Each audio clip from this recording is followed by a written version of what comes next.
अस्सलामुअलैकुम प्यारे बच्चों, उम्मीद करती हूँ कि आप खैरियत से होंगे।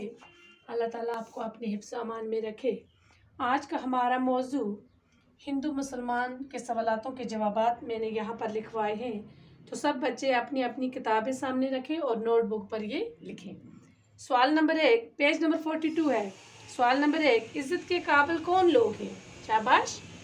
इज़्ज़त के काबिल जो लोग हर एक के साथ अच्छाई करते हो, नेक काम करते हो, दूसरों की मुश्किलें दूर करते हो और इखलाक से पेश आते हो, वही लोग इज़्ज़त के काबिल होते हैं।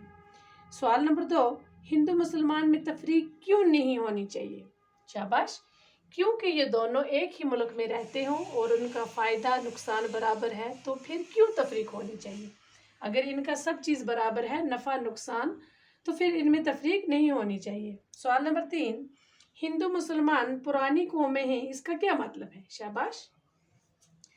इसका मतलब है ऐसे लोगों का जो असल में एक हों और कदीम ज़माने से ही एक मुल्क में रहते हों, एक साथ रहते हों, एक मुल्क में रहते हों और इनका मुल्क बाग है, तो हिंदू मुसलमान इसके दो बुलबुले हैं। तो कहते हैं कि ये दोनों इस हिंदुस्तान मुल्क के दो बुलबुले हैं। तो ये क्या है? ये बहुत ही पुरानी कौमें हैं। इसका मतलब ये है कि ये असल में एक हैं। सवाल नंबर 4, अच्छे इंसान की क्या पहचान है? शाबाश।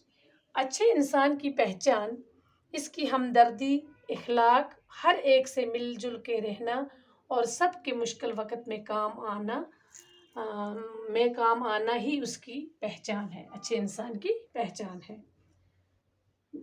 सवाल नंबर 5 पेज नंबर 43, ये इस सवाल है नसर में लिखे। यहाँ पर बुक पर ये नसर दी गई है, तो ये दी गई है ये सवालात, इसको नसर में लिखने हैं, यानी इसकी तशरीह करनी है।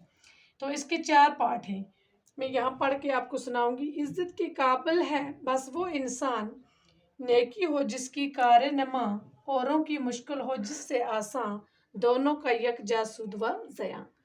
तो इसका मतलब है सिर्फ वो इंसान इज़्ज़त के काबिल है जिसका काम नेक और तारीफ़ के लायक हो, जो दूसरों की मुश्किल को आसान कर दे। दोनों यानी हिंदू मुसलमान का फ़ायदा नुकसान इकट्ठे है, यानी फ़ायदा हो तो इकट्ठे मिलकर होगा और अगर नुकसान हो तो इकट्ठे मिलकर होगा। इसका मतलब ये है। तो ये हमारी इस नज़म के सवालातों के जवाबात थे। तो सब बच्चे अपनी अपनी नोटबुक पर ये लिखेंगे और इसे याद भी करेंगे। अच्छा, खुदा हाफिज़।